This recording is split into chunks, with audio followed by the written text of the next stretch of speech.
के बाद एक बार फिर केकेडी न्यूज में आपका बहुत बहुत स्वागत है। तो राजस्थान और मध्य प्रदेश और छत्तीसगढ़ जिस तरीके से हम लगातार आपको अपडेट दे रहे हैं, सुबह से लगातार अगर देखा जाए तो कहीं ना कहीं भारतीय जनता पार्टी जो है वो इन राज्यों में लगातार बढ़त बनाए हुए थे और अब वो समय आ गया जब भारतीय जनता पार्टी के जो अंतराल दिख रहे थे कांग्रेस पार्टी और भारतीय जनता पार्टी में सीटों में, अब वो खुलकर सामने आ गए हैं और कहीं ना कहीं साफ तौर पे अब देखा जा सकता है कि भारतीय जनता पार्टी के खेमे में जो सीटें हैं वो फिलहाल जो है अब फाइनल होती हुई नजर आ रही है और अब भारतीय जनता पार्टी जो है पूरी तरीके से प्रचंड बहुमत के साथ में कहीं ना कहीं जो है मध्य प्रदेश और राजस्थान में सरकार बनाती हुई नजर आ गई है। वहीं छत्तीसगढ़ में भी भारतीय जनता पार्टी जो है अब सरकार बनाती हुई नजर आई है। एक बड़ी अपडेट आ रही है स्क्रीन पर, उसी तरह तो करते हैं जयपुर से एक बड़ी अपडेट सामने आ रही है जहां पर आदर्श नगर से तस्वीर का स्थान प्रिया कुमारी 71,368 और राज्यवर्धन 50,170 से जीत दर्ज करा चुके हैं। पहली बार चुनाव लड़ रही है शिखा बराला, जिन्होंने जीत दर्ज करी है। साफ तौर से कहीं ना कहीं देखा जा सकता है कि जयपुर में जो है वो भारतीय जनता पार्टी जो है वो फिलहाल जो है अपनी बढ़त बनाने की लगातार, और अब जो जीत का जो खामियाजा था वो कहीं ना कहीं कांग्रेस पार्टी को अब इन सीटों पर भुगतना पड़ सकता है क्योंकि ये भारतीय जनता पार्टी के खाते में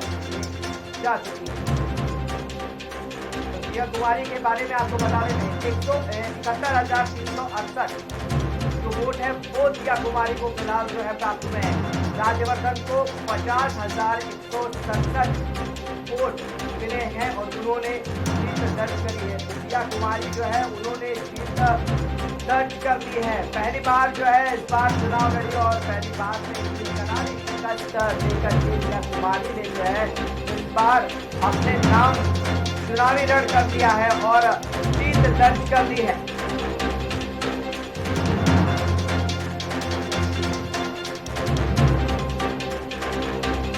साफ तौर पे कहीं ना कहीं मध्य प्रदेश और छत्तीसगढ़ का जो चुनाव है वो काफी अहम रहा भारतीय जनता पार्टी के लिए और राजस्थान में कहीं ना कहीं कांग्रेस पार्टी और बीजेपी पार्टी इन दोनों के बीच में कहा जा रहा था कि टक्कर देखने को मिल सकती है, लेकिन राजस्थान में भारतीय जनता पार्टी का पूर्ण बहुमत से सरकार बनाना एक तरफ से कांग्रेस पार्टी के भविष्य के लिए काफी कुछ ये इस समय बयां कर सकता है। तो साफ तौर से इस तरीके से जो देखा गया कि भारतीय जनता पार्टी ने लगातार खामियाजा जो कांग्रेस को भुगतना पड़ा, ये शुरुआत से ही देखा गया कि लगातार भारतीय जनता पार्टी जो है शुरुआत से बढ़त बनाए हुए थी और लगातार देखा गया कि भारतीय जनता पार्टी जो है वो अब नतीजों के दौर पे शुरू हो चुकी है। तो इस बीच एक और बड़ी खबर जो है वो सामने आ रही है 4 राज्यों के नतीजे पर सपा प्रवक्ता फखरुल हसन चांद का बयान सामने आया है। जी हाँ, ये 4 राज्यों के जो नतीजे आए हैं जिसमें से 3 पर भाजपा ने बढ़त हासिल की है और 3 राज्यों में भाजपा सरकार बनाते हुए नजर आ रही है, उस पर 4 राज्यों के नतीजे पर सपा प्रवक्ता फखरुल हसन चांद का बयान सामने आया है और उन्होंने कोई बड़ा बयान दिया है। लेकिन इन 3 राज्यों की अगर बात करें तो इन तीनों राज्यों में भाजपा सरकार बनाते हुए नजर आ रही है और भाजपा प्रचंड बहुमत के साथ अपना सरकार बनाते हुए नजर आ रही है। अगर वही बात कर ले तेलंगाना की और कांग्रेस की, तो तेलंगाना में कांग्रेस सरकार बनाते हुए नजर आ रही है, लेकिन इससे पहले जो कयास लगाए जा रहे थे, जो एग्जिट पोल में नतीजे दिखाए जा रहे थे, वो कांग्रेस के खेमे में रुझान जाते हुए नजर तो आ रहे थे, लेकिन कांग्रेस ने जीत हासिल केवल एक राज्य में की है, वहीं भाजपा ने। देखिए, 4 राज्यों के चुनाव परिणाम सामने आ गए। समाजवादी पार्टी ने राजस्थान और मध्य प्रदेश की कुछ सीटों पर चुनाव लड़ा था। परिणाम समाजवादी पार्टी के अनुकूल नहीं आए, लेकिन समाजवादी पार्टी अब मध्य प्रदेश से कहीं जाने वाली नहीं है। समाजवादी पार्टी ने मध्य प्रदेश में पार्टी कार्यालय के लिए जमीन ले ली है। गरीब नौजवानों की, पिछड़ों की, आदिवासियों की लड़ाई मध्य प्रदेश में समाजवादी पार्टी लड़ती रहेगी, चाहे हमारी सदन में संख्या हो या ना हो। इंडिया गठबंधन में कांग्रेस बड़ा दल है, उसको बड़े दिल के साथ इस गठबंधन को चलाना चाहिए था, जो उसने नहीं चलाया। कांग्रेस को आत्मचिंतन की जरूरत है। अगर देश से भारतीय जनता पार्टी को हराना है तो बड़े दल को बड़ा दिल भी दिखाना पड़ेगा।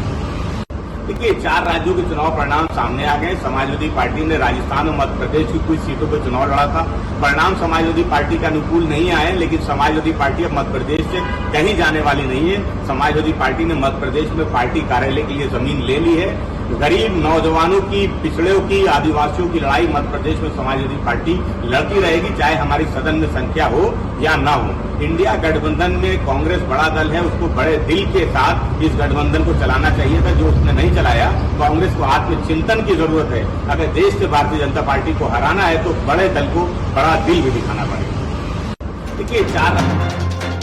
तौर पे जैसा कि देखा आपने, भारतीय जनता पार्टी की जीत के बाद समाजवादी पार्टी के प्रवक्ता फखरुल हसन ने जो बयान दिया, जो फखरुल हसन ने कहा कि समाजवादी पार्टी कहीं ना कहीं मध्य प्रदेश में अपने पार्टी कार्यालय की जमीन को कब्जा चुकी है, मतलब पार्टी कार्यालय की जमीन तक वो पहुंच चुके हैं। अब सदन में उनका कोई भी अगर नेता नहीं होता है, उसके बाद भी वो मध्य प्रदेश में लगातार जो है वो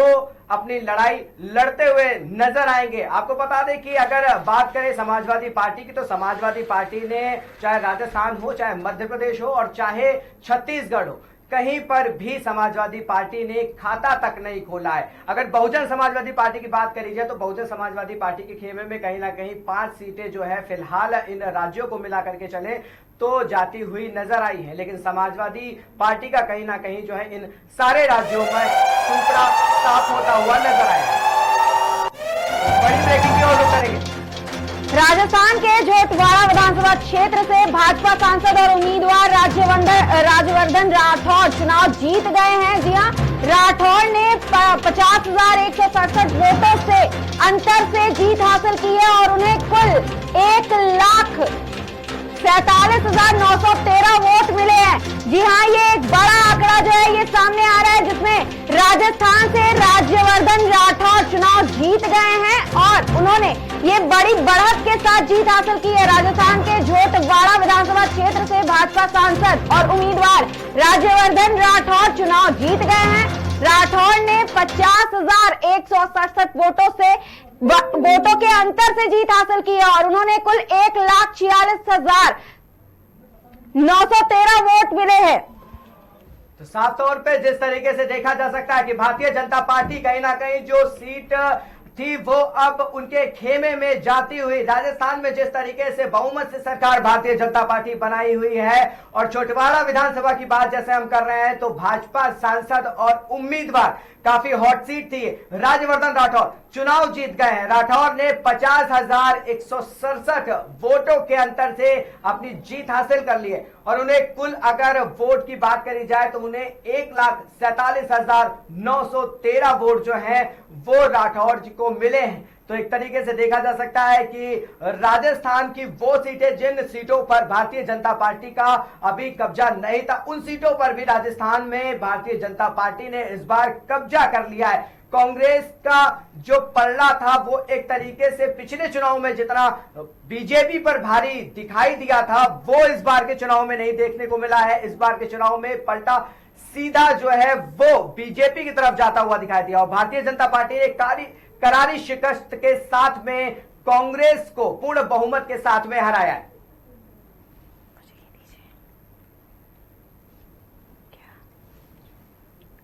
तो इस बीच एक और बड़ी खबर जो है वो सामने आ रही है। टोंक से कांग्रेस नेता सचिन पायलट चुनाव जीत गए हैं। जी हां, सचिन पायलट ने चुनाव जीत लिया है। पायलट ने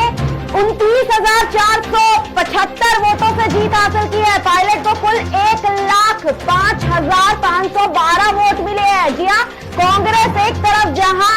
शिकस्त खाते हुए नजर आ रही है, भाजपा बढ़त हासिल करते हुए नजर आ रही है, वहीं टोंक से कांग्रेस नेता सचिन पायलट चुनाव जीत गए हैं। पायलट 29,475 वोटों से जीत हासिल की है। पायलट को कुल 1,05,512 वोट मिले हैं। ये जो बड़ा आंकड़ा दिखाई दे रहा है आपको स्क्रीन पर, ये 1,05,512 वोटों का है और सचिन पायलट ने 1,05,500 वोटों से टोंक से कांग्रेस नेता सचिन पायलट ने ये चुनावी जीत हासिल की है। एक तरफ कांग्रेस जो है निराश नजर आ रही है क्योंकि ये दावा किया जा रहा था कि इन चारों राज्यों में से जो है कांग्रेस 3 पर तो जीत हासिल करेगी ही, लेकिन आज कांग्रेस को बड़ी हार का सामना करना पड़ा है। कांग्रेस केवल एक राज्य में अपनी सरकार बना रही है, बाकी के 3 राज्यों में भाजपा सरकार बना रही है। लेकिन टोंक से कांग्रेस नेता सचिन पायलट चुनाव जीत गए हैं और सचिन पायलट छोटे मोटे वोटों से नहीं जीते हैं, 29,475 वोटों से उन्हें जीत हासिल हुई है। जी आपको बता दें, पायलट को कुल 1,05,512 वोट मिले हैं। साफ तौर से कहीं ना कहीं देखा जा सकता है कि सोनाली जी, ये हॉट सीट थी अगर देखा जाए, और ये पायलट की जो सीट थी सचिन पायलट की सीट थी, और सचिन पायलट एक ऐसा नाम है कांग्रेस के लिए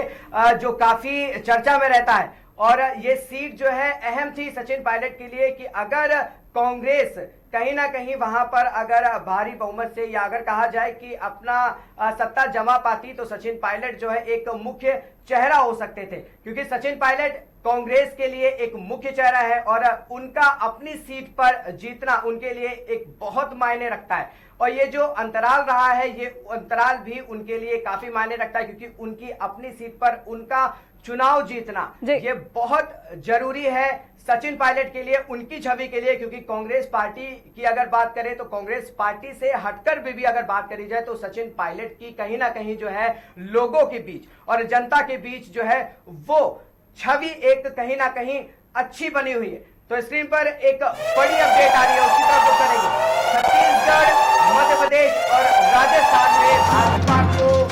बढ़त पर केंद्रीय मंत्री नित्यानंद राय ने कहा कि ये सिर्फ प्रधानमंत्री मोदी का मैजिक है। उन्होंने कहा कि प्रधानमंत्री मोदी का काम और नाम घर घर तक पहुंच गया है, और जनता ने मोदी है तो मुमकिन है कि नारे को सही साबित कर दिया है। तो साफ तौर से देखा जा सकता है कि जिस तरीके से अगर कहा जाए ये सारा जो जीत का दारोमदार है, ये सारा दारोमदार जो है वो नरेंद्र मोदी पर जाता है, क्योंकि नरेंद्र मोदी लोकप्रियता का भारतीय जनता पार्टी का एक वो चेहरा बन चुके हैं कि उनके चेहरे पर कहीं ना कहीं जनता जो है वो भारतीय जनता पार्टी को वोट देती है। तो क्या लगता है इस चीज पर कि भारतीय जनता पार्टी अगर ये सारा जो ये छत्तीसगढ़, मध्य प्रदेश और राजस्थान, इन तीनों जगह पर भारतीय जनता पार्टी का इस तरीके से जीत हासिल करना और इस तरीके से सीटों पर कब्जा करना कहीं ना कहीं जो है बाकी के राज्यों पर भी कुछ ना कुछ जो है असर डालेगा।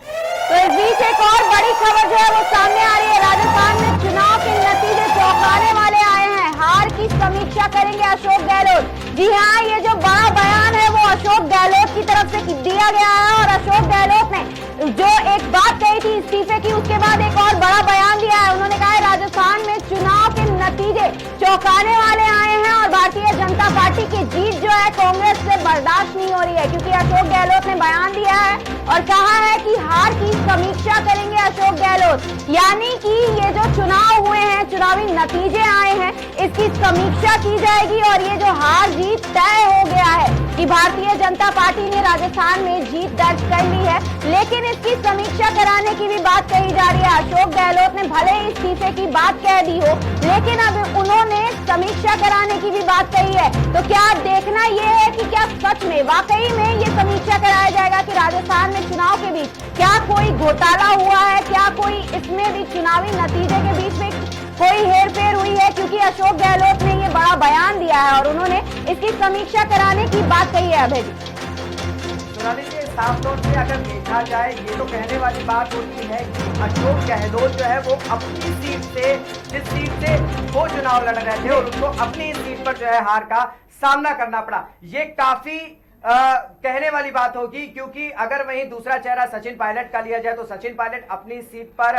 उन्होंने जीत दर्ज करी, और वहीं अगर अशोक गहलोत की बात करी जाए तो अशोक गहलोत अपनी ही सीट जो है नहीं बचा पाए। तो ये काफी कुछ जो है आगे भविष्य के लिए कांग्रेस पार्टी के लिए जो है ये सीखने वाला जो है सबक हो सकता है, क्योंकि अपनी सीट को भी ना बचा पाना तो जनता के बीच कितना लगाव है, जनता कितना प्यार करती है, उनका नेता कैसा है, ये बहुत कुछ जो है इन्हीं चीजों से दर्शाता है कि पूरा का पूरा राज्य अगर आपके साथ में और आप अपनी सीट को अगर नहीं बचा पा रहे हो तो फिर आगे कांग्रेस जो है अब क्या करवट लेगी। एक बड़ी अपडेट आ रही है, उसी तरह को पता तेलंगाना में कांग्रेस बहुमत के पार 63 सीटों पर बढ़त। तो तेलंगाना से कांग्रेस के लिए जो है ये खुशी की खबर है, क्योंकि 63 सीटों से बढ़त पर है कांग्रेस। अगर मध्य प्रदेश, छत्तीसगढ़ और राजस्थान की सीटों की बात करें तो भारतीय जनता पार्टी ने जिस तरीके से जो है बढ़त बनाकर 2 राज्यों में पूर्ण बहुमत की सरकार बनाई, और वहीं पर अगर तेलंगाना राज्य एक ऐसा रहा है जहां पर कांग्रेस ने जीत भी दर्ज करी है और वो जीत भी पूर्ण बहुमत के साथ में दर्ज करी गई है। मुख्यमंत्री केसीआर और कांग्रेस प्रदेश अध्यक्ष रेवंत रेड्डी एक सीट पर हारे हैं, दूसरी पर जीते हैं। तो एक सीट तो बच गई रेवंत रेड्डी की, लेकिन दूसरी सीट जो है वो उस पर उनको हार का सामना करना पड़ा। मुख्यमंत्री केसीआर और कांग्रेस प्रदेश अध्यक्ष, इसके बाद हम कर रहे हैं जो अपनी एक एक सीट को बचाने, लेकिन दूसरी जो सीट थी उन पर कहीं ना कहीं उनको हार का सामना करना पड़ा। तो तेलंगाना के लिए क्या कहते हैं सुना लीजिए। अगर बात करें तेलंगाना की, जैसे जिस तरीके से सरकार जो है वहाँ पे कांग्रेस ने फिलहाल पूर्ण बहुमत की देखा जाए तो बना ली है। और अगर बात करें ये सारे राज्यों की तो काफी कुछ जो है ये पारदर्शिता कांग्रेस के लिए भी सामने आएगी कि अब आगे का जो पायदान है, जो आगे की जो सीढ़ियां हैं, जो 24 को लेकर के आगे उनको जो मेहनत करनी पड़ेगी, इन आंकड़ों को लेकर के आगे 24 के लिए कैसे तैयारी उसको करनी जी। तेलंगाना की बात कर रहे हैं हम लोग अभय जी। तो तेलंगाना का इतिहास कुछ अलग ही रहा है, क्योंकि बीआरएस की यहाँ पर 2 बार सरकार बन चुकी है। अगर मुख्यमंत्री केसीआर की बात करें तो वो 2 बार मुख्यमंत्री रह चुके हैं और ये बड़ा ही कठिन मुकाबला था, कांग्रेस के लिए हो या भाजपा के लिए हो, क्योंकि तेलंगाना में आना दोनों ही के लिए बहुत ही मुश्किल था। पर जो कांग्रेस ने कर दिखाया है आज, शायद वो मुश्किल और नामुमकिन चीज को मुमकिन करके दिखा दिया है, क्योंकि तेलंगाना में कांग्रेस जो है वो प्रचंड बहुमत के साथ जीत हासिल कर रही है और एक तरफा जीत हासिल कर रही है, क्योंकि भाजपा इसके आसपास भी नहीं है। और वहीं अगर मुख्यमंत्री केसीआर की बात करें तो वो 2 सीटों पर चुनाव लड़ रहे थे, जिसमें से एक पर उन्होंने केवल जीत हासिल की है। लेकिन कांग्रेस की बात करते हैं तो कांग्रेस ने बड़ी बढ़त हासिल की है। इस बीच एक और बड़ी खबर जो है वो सामने आ रही है। छत्तीसगढ़ में बीजेपी 56 सीटों पर आगे चल रही है, वहीं 20 सीटों पर जीते भी हैं। टीएस सिंहदेव 122 वोटों से हार रहे हैं। भूपेश जीते हैं। 5 मंत्रियों की प्रतिष्ठा दांव पर लगी हुई है। जी हाँ, छत्तीसगढ़ से ये जो बड़ी खबर सामने आ रही है, क्योंकि छत्तीसगढ़ में भी भाजपा सीटें हासिल कर रही है और छत्तीसगढ़ में भी भाजपा जो है वो बहुमत के साथ, प्रचंड बहुमत के साथ अपनी सरकार बना रही है। तो छत्तीसगढ़ में बीजेपी 56 सीटों पर आगे चल रही है, वहीं 20 सीटें पर जीते भी है। वहीं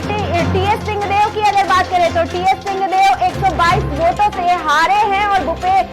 भूपेश जीते हैं। 5 मंत्रियों की प्रतिष्ठा अभी भी दांव पर लगी हुई है। अबे जी, 5 मंत्रियों की ये जो प्रतिष्ठा है, जीत तो दिखाई जा रही है, लेकिन 5 मंत्री अभी भी दांव पर लगे। लेकिन जैसा कि हम लोग बार बार इस चीज पर नजर डाल रहे हैं कि जो अपनी सीट है उस सीट पर बने रहना वो एक नेता के लिए बहुत जरूरी है। अपनी सीट पर बने रहना, और अगर उस पर देखा जाए तो भूपेश बघेल जो है वो अपनी सीट तो बचा ली है, लेकिन उनके जो 5 मंत्री हैं, मतलब जो 5 सीटें ऐसी हैं जो हॉट सीट अगर उनको कहा जाए तो वो हॉट सीट है। वहाँ पे 5 बड़े ऐसे नाम हैं जिनकी जो प्रतिष्ठा कही जा रही है कि उनकी दांव पर लगी है, क्योंकि ये छत्तीसगढ़ है और छत्तीसगढ़ का एक तरीके से मूड जो है वो कहा जा रहा था कि छत्तीसगढ़ का मूड कहीं ना कहीं जो है अभी समझ में नहीं आएगा। अगर वही पोलिंग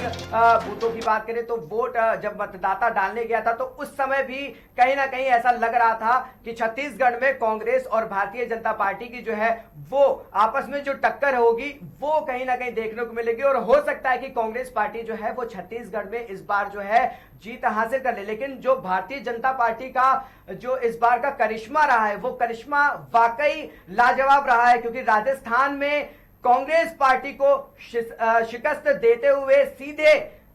जो रुझान थे उन रुझानों को और उन रुझानों के नतीजों को जिस तरीके से उन्होंने पूरा बदलाव किया है और कांग्रेस पार्टी को पूरी शिकस्त देने के बाद में राजस्थान अपने कब्जे में कर लिया है, वो देखने वाला होता है। क्योंकि 116 सीटें जो है वो भारतीय जनता पार्टी के खेमे में जा चुकी है और कांग्रेस पार्टी के खेमे में भी कुछ सीटें जो है वो है। तो एक बड़ी अपडेट सामने आ रही है स्क्रीन पर। रायपुर की 7 सीटों में से 5 के आए नतीजे। दक्षिण से ब्रजमोहन अग्रवाल रिकॉर्ड 67,000 से ज्यादा वोट जो है वो जीते हैं। तो साफ तौर पे कहीं ना कहीं जो है अब सीटों के जो आकलन थे वो आकलन भी अब देखे जा रहे हैं। रायपुर सीट की हम बात कर रहे हैं, वहां पर 7 सीटें और 7 सीटों में से 5 सीटों के जो नतीजे हैं वो अब नतीजे सामने आ गए और मात्र 2 सीटों के नतीजे जो है वो जल्द ही आने वाले हैं। अगर दक्षिण से बात करें तो दक्षिण से रायपुर की सीट से ब्रजमोहन अग्रवाल ने रिकॉर्ड तोड़ते हुए 67,000 से ज्यादा वोट हासिल किए हैं और उनसे उन्होंने जीत हासिल करी है। तो ये जो इस बार का चुनाव काफी कुछ जो है दिलचस्प इसलिए भी रहा कि जो ये दायरा रहा वोट का जो अंतराल रहा, जो सीटों पर प्रत्याशियों के बीच में जो वोट का अंतराल था, ये काफी कुछ जो है लोकप्रियता को दर्शाता हुआ नजर आया। क्योंकि अगर जीत की बात करें तो जहां पर बीजेपी का अगर बात करें सुबह से देखा जाए तो सुबह से ही पहले रुझानों से कहीं ना कहीं जो है भारतीय जनता पार्टी की बढ़त जो थी वो बनी हुई थी, और वही जो बढ़त थी वही जो रुझान थे, वही रुझान कहीं ना कहीं धीरे धीरे जो है अब वक्त जो पूरा होते होते अब लग रहा है कि वही रुझान कहीं ना कहीं जो है अब नतीजों में बदलते हुए नजर आ रहे हैं। तो सोनाली जी, साफ तौर से क्या लगता है इन चीजों पे कि जो ये बीच का अंतराल है वोट का, प्रत्याशियों के बीच का अंतराल, तो क्या कहा जा सकता है, ये एक पार्टी की लोकप्रियता है या पार्टी के किसी एक नेता की लोकप्रियता है या प्रत्याशी की लोकप्रियता है? जी अभय जी, जैसा कि अभी आपने थोड़ी देर पहले बताया था कि पीएम मोदी की इतनी गारंटी की बात हो रही है, उनकी लोकप्रियता की बात हो रही है, तो कहीं ना कहीं जो सुबह से रुझान देखने को मिले हैं, नतीजे देखने को मिला है, वोटिंग जो इतने लंबे आंकड़ों से जीतने को देखने को मिला है, कहीं ना कहीं ये पीएम मोदी की ही छवि का फायदा जो है वो प्रत्याशियों को भी मिल रहा है, पार्टी को भी मिल रहा है। क्योंकि भाजपा जो है वो केवल एक ही नाम पर काम करती है, मोदी के नाम पर, और हमने नारे भी सुने हैं। और अभी अभी हमने ये देखा भी था, ये खबर भी आई थी कि मुंबई से और यूपी से लेकर के मुंबई तक और राजस्थान तक, एमपी तक केवल एक ही नारे लगाए जा रहे हैं, वो है पीएम मोदी की गूंज के नारे और उनके गारंटी के नारे। तो अगर बात कर ले तो जो हमारी जनता है, जो हमारी जनता जनार्दन है, जिन्हें हर चीज पता है कि कौन उनके लिए सही है, कौन उनके लिए गलत है, उन्होंने जो अपने मताधिकार का प्रयोग किया है, कहीं ना कहीं वो मोदी जी की गारंटी को देखते हुए अपने मताधिकार का प्रयोग किया है और उनकी गारंटी पर भरोसा करके ही उन्होंने अपने मताधिकार का प्रयोग किया है। तो इस बीच जो है एक और बड़ी खबर सामने आ रही है, मंडला से संपत्तियां उइके की 16,267 वोट से जीत हुई है। जी हाँ, ये बड़ी खबर जो आ रही है वो ये है कि मंडला से संपत्तियां उइके की 16,267 वोटों से जीत हुई है। अभी तक भाजपा को हमने बढ़ते हुए देखा था और कांग्रेस तेलंगाना से जीत हासिल कर रही थी। उस बीच ये जो बड़ी खबर है, ये भी एक बड़ा आंकड़ा देखने को मिला है, क्योंकि हम जो वोटों की गिनती देख रहे हैं, जो प्रत्याशियों की जीत लगातार देख रहे हैं, वो छोटा मोटा आंकड़ा नहीं दिख रहा है, ना ही वो छोटे मोटे वोट की गिनती दिख रही है, वो हजारों में ही बात हो रही है या तो लाखों में बात हो रही है। जी हाँ, अगर बता दें मंडला से संपत्तियां उइके की, तो वहां पर 16,267 वोटों से उन्होंने जीत हासिल की है और ये भी एक बड़ा आंकड़ा है। अभी हम इसी बारे में बात कर रहे थे कि क्या प्रत्याशियों के नाम पर ये वोट पड़े हैं और उनके नाम पर ये जीत हासिल की जा रही है, लेकिन ये बात कहीं ना कहीं सही है कि ये जो प्रत्याशी है, जिन्होंने जी जान लगा के मेहनत की है, जिन्होंने इतनी मेहनत के बाद ये जीत हासिल की है, वो कहीं ना कहीं उनकी मेहनत तो है ही, लेकिन उनके अलावा अगर बात कर ले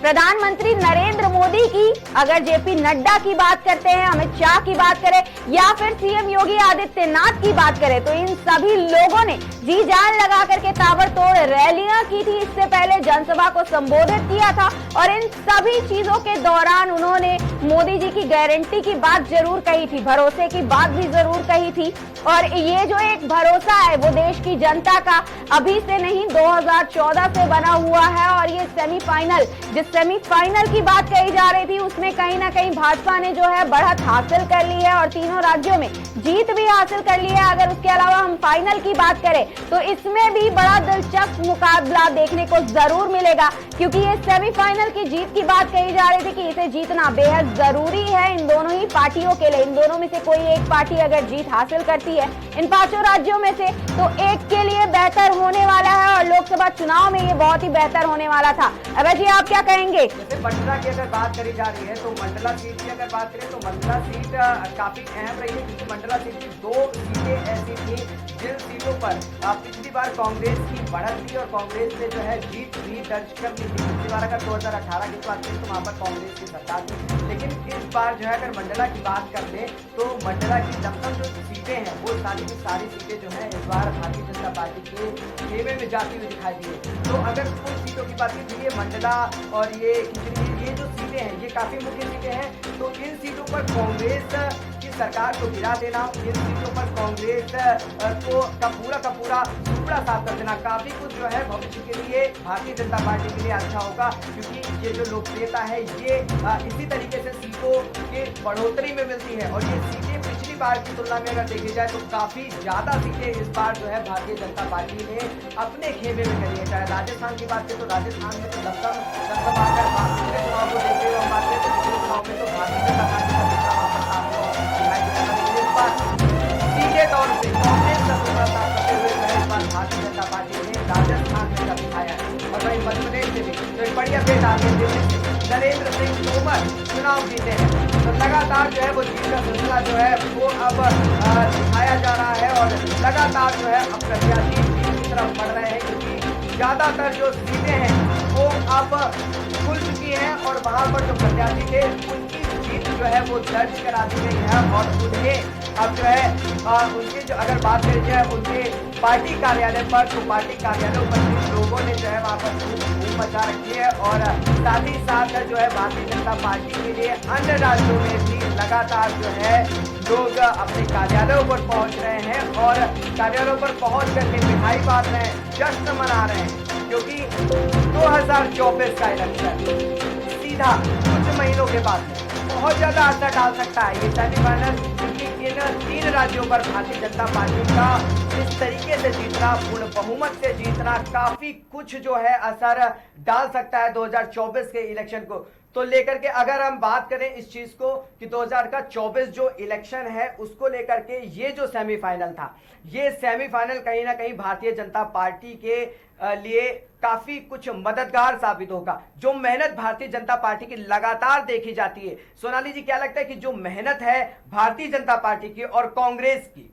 राहुल गांधी ने भी पूरे दमखम के साथ में मेहनत करी थी, राहुल गांधी ने भी पूरे देश में अपनी यात्रा निकाली और भारतीय जनता पार्टी के नेता तो चुनावी जनसभाओं की अगर बात करें तो पीछे नहीं है। भारतीय जनता पार्टी जो है पूरे दमखम के साथ, चाहे छोटा चुनाव हो चाहे बड़ा चुनाव हो, भारतीय जनता पार्टी पूरे दमखम के साथ चुनाव लड़ती है और वही नतीजे जो है, वही जो लोकप्रियता है, वो लोकप्रियता आज के दिन ऐसे नतीजों में बदलती चली आती है। तो क्या लगता है सोनाली, क्या कांग्रेस पार्टी को जरूरत है और ज्यादा मेहनत करने की, और ये जो भारतीय जनता पार्टी जो मेहनत लगातार कर रही है, तो इस तरीके की मेहनत को क्रॉस करना एक तरीके से कांग्रेस पार्टी को, क्या कुछ भविष्य में कांग्रेस पार्टी को करना चाहिए?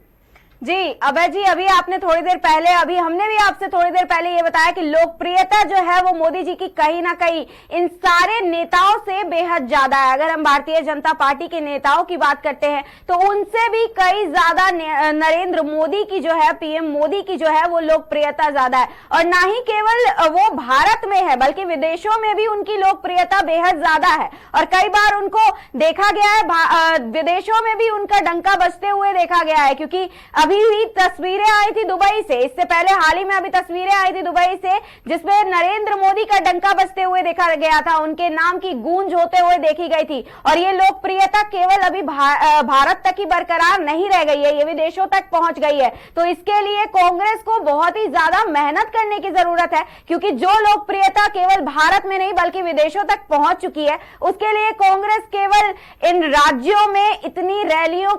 रैलियां करने से काम नहीं चलेगा। कांग्रेस को इससे भी ज्यादा मेहनत करने की जरूरत है, राहुल गांधी को इससे भी ज्यादा मेहनत करने की जरूरत है। अगर बयानबाजी की बात करें तो बयानबाजी काफी ताबड़तोड़ तरीके से तो की जाती है, लेकिन प्रधानमंत्री मोदी एक दिन में जितनी रैलियां करते हैं, जितने जनसभा को संबोधित करते हैं, कहीं ना कहीं उनको इतनी बढ़त बनाने की जरूरत है, उनकी बराबरी करने की जरूरत है। और नरेंद्र मोदी की बराबरी करना आम बात नहीं है, इसलिए राहुल गांधी को बहुत ही ज्यादा मेहनत करने की जरूरत है।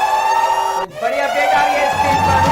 सरदारपुरा में अशोक गहलोत 8000 वोटों से आगे हैं, तो सरदारपुरा में अभी भी जो काउंटिंग है वो लगातार जारी है और अशोक गहलोत जो है वो 8000 वोटों से आगे चल रहे हैं। कुछ ही समय बचा हुआ है काउंटिंग पूरी होने को, तो साफ तौर से कहीं ना कहीं कहा जा सकता है कि सरदारपुरा सीट से अशोक गहलोत जो है वो अपनी जीत जो है वो दर्ज करा सकते हैं। सोनाली, कुछ बड़े चेहरे ऐसे हैं जो अपनी सीट नहीं बचा पा रहे हैं और कुछ बड़े चेहरे ऐसे हैं जो अपनी सीटों पर पूरी तरीके से जीत हासिल करके बैठे हुए हैं और कुछ सीटों पर लगातार जैसे कहा जा सकता है कि अशोक गहलोत है 8,000 वोटों से जो है वो आगे बढ़त बनाए हुए हैं, तो कहा जा सकता है कि ये भी अपनी कहीं ना कहीं सीट जो है वो अपनी सीट से दर्ज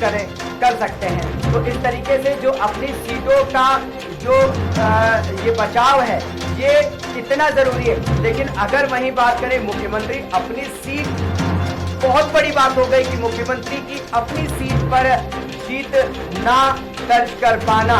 ये कांग्रेस के लिए भारी हो सकता है, क्योंकि बहुत अहम सीट होती है मुख्यमंत्री के लिए। कल को मुख्यमंत्री का अगर चेहरा कांग्रेस का होता तो फिर कौन होता है जो अपनी सीट नहीं बचा सकते हैं, वो पूरे राज्य में जनता के बीच में लोकप्रिय कैसे बनेंगे। अगर देखें सोनाली, इस चीज पे अगर हम लोग देखते हैं कि भारतीय जनता पार्टी के पास चेहरे हैं, उनके पास में ऐसे चेहरे हैं जो लोकप्रियता को और बढ़ाते हैं। मोदी जी के साथ साथ में कई ऐसे चेहरे हैं जो भारतीय जनता पार्टी के लिए पूरी दमखम के साथ चुनावी जनसभा करते हैं और पहुंचते हैं, चाहे कोई भी राज्य हो। जिस राज्य में भी चुनाव होता है दूसरे राज्य के भी जो चेहरे हैं वो चेहरे जाकर के पूरे दमखम के साथ कहीं ना कहीं जो वोट बैंक है उसको घुमाने का काम करते हैं। लेकिन कांग्रेस के पास में क्या अब इतने चेहरे बचे हैं, या अन्य विपक्षी पार्टी के पास अगर हम बात करें तो क्या इतने चेहरे बचे हैं या इतने चेहरे कुछ चर्चित है? क्योंकि अगर हम बात करें कुछ चर्चित चेहरों की तो वो चर्चित चेहरे अपनी सीटें नहीं बचा पा रहे हैं, तो वो किस तरीके से आगे का भविष्य पार्टी के लिए तय करेंगे। तो पार्टी के लिए एक बहुत बड़ी जो ये संकट का विषय होता है, ये संकट का विषय यही है कि उसके जो खुद के मजबूत कार्यकर्ता हैं, जो बड़े चेहरे हैं, वो कहीं ना कहीं विफल होते हुए दिखाई दे रहे हैं। तो बड़ी अपडेट आ रही है सिरोही से भाजपा प्रत्याशी देवासी 35,679 वोटों से जीते हैं। तो 35,679 वोटों से सिरोही से भाजपा प्रत्याशी ने जीत दर्ज कर ली है। लगातार भारतीय जनता पार्टी जो है वो जीत दर्ज करती हुई चली जा रही है। जो रुझान थे वो अब जो है साफ तौर पे सामने आने शुरू हो गए हैं और जो रुझान थे वो अब प्रत्याशियों की किस्मत से जो ताले थे वो खुल चुके हैं। तो अब देखा जा सकता है जो अब रुझान थे वो देखे गए और उन रुझानों को मिलते हुए साथ साथ देखा जा रहा है कि अब जो है नतीजे भी सामने आने शुरू हो गए हैं और वो जो नतीजे हैं वो नतीजे अब भारतीय जनता पार्टी के खेमे में लगातार कहीं ना कहीं जो है पूर्ण बहुमत के साथ बढ़त बनाए हुए जो है जा रहे। इससे साफ तौर से कहीं ना कहीं ये दिखाई दे रहा है कि जो एक अंतराल है वो अंतराल देखा जा सकता है। इसीलिए जो पूर्ण बहुमत के रुझान थे वो रुझान भी कहीं ना कहीं जो है अब रुझानों के बाद में वो साफ तौर से देखे गए। तो एक और बड़ी अपडेट आ रही है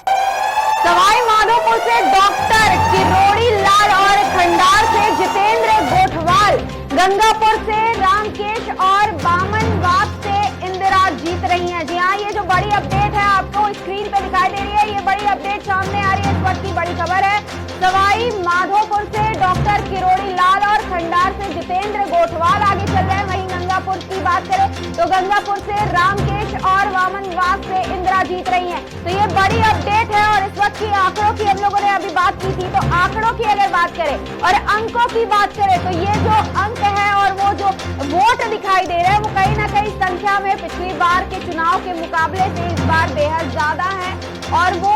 बढ़त होते हुए भी दिखाई दे रहे हैं, क्योंकि ये जो प्रत्याशी है कहीं ना कहीं उनके चेहरे भी काम आए हैं, उन्होंने भी जो मेहनत की है उसके लिए उनको ये वोट मिले हैं। लेकिन अगर अंकों की बात करें तो पिछली बार के मुकाबले ये अंक इस बार ज्यादा है और ज्यादा वोटों से ये सारे प्रत्याशी जीत को हासिल करते हुए नजर आ रहे हैं। वहीं अगर बात कर ले इस बड़ी अपडेट की तो सवाई माधोपुर से डॉक्टर किरोड़ी लाल आगे चल रहे हैं, वहीं खंडार से जितेंद्र गोठवाल आगे चल रहे हैं, गंगापुर से रामकेश आगे चल रहे हैं, वामनवास से इंदिरा जीत रही हैं। जी हाँ, ये जो बड़ी अपडेट है वामनवास से इंदिरा जीत रही हैं, ये सारे आंकड़ों का उलटफेर ही है और अभी भी नतीजे पूरी तरीके से आना बाकी हैं।